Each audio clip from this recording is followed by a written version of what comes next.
Congrats! You conjured up the courage to ask out your crush, and they said yes. Now comes the next nerve-wracking part, the first date. Well, no need to be nervous. I'm here to help you ace date number 1. Put on your favorite outfit, because we're taking you on a first date. There's a couple ways that you can really ace the date, and it's not as difficult as people make out. For guidance, we turn to professional matchmaker Joanne Cohen, who breaks down how to have a successful first encounter. Starting with, this is in 60 minutes, so drop the interview questions. Interview questions actually do the opposite of what we want to achieve, because when we feel we're pressured, we tend to give people the answers they want to hear. So what are some interview questions then to stay away from? Interview questions could be something like, how many kids do you think you're going to have? How often do you go to church? Things like that.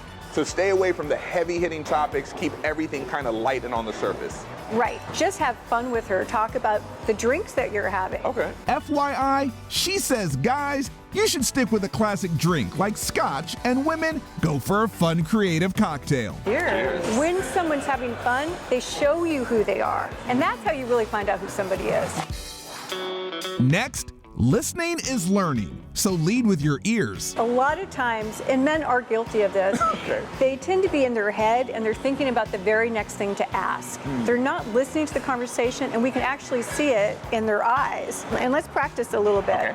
All right, so start talking.